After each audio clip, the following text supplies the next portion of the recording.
Hi மக்களே, எல்லாருக்கும் வணக்கம். நான் இன்றைக்கி என்ன செஞ்சுருக்கேன் அப்படின்னா, சரி டக்குன்னு ஒரு சாம்பார் வைக்கணும். என்ன பண்ணலாம், பருப்பு கொஞ்சம் நேரம் ஆகும் வேகிறதுக்கு. அதில் புளி கரைச்சி ஊற்றி அதை கொதிக்க வச்சு இவ்வளோ வேலை இருக்குது. அதனால நான் என்ன பண்ணேன் பாருங்கள், எப்படி இருக்குது பாருங்கள் சாம்பார். இதுக்கு இப்போது தொட்டுக்கிறதுக்கு ஒரு அப்பளம் செஞ்சு போகிறேன். ஓகே, பைத்தம்பருப்பு போட்டு வேக வச்சுட்டு அது கூடவே பூண்டு ஒரு 4-5 பல் பூண்டு, சின்ன வெங்காயம் ஒரு 5-6 சின்ன வெங்காயம் பொடியாக நறுக்கி போட்டேன். அதுக்கப்புறம் தக்காளி ஒரு 3 வச்சுருக்காங்க. இது டிஃபனுக்கு, பொங்கலுக்கு, சாதத்துக்கு எல்லாத்துக்குமே நல்லாயிருக்கும். ஒரே ஒரு சின்ன நெல்லிக்காய் அளவு புளி தான், ஜாஸ்தி போடல.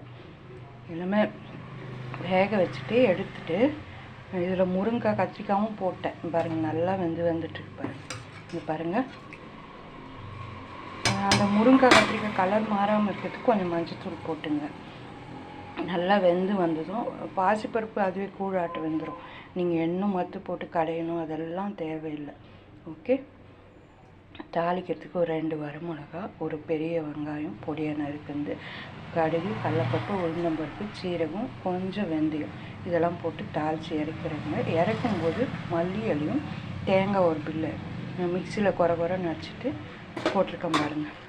சாம்பார் சூப்பராக இருக்குங்க. நீங்கள் பாருங்கள், பார்க்குறதுக்கு பாருங்கள். ஓகே, நீங்களும் உங்களுக்கு டக்குன்னு வேணும் சாம்பார் அப்படின்னு நீங்கள் யோசிச்சிங்கன்னா இதை ரெடி பண்ணி சாப்பிடுங்க.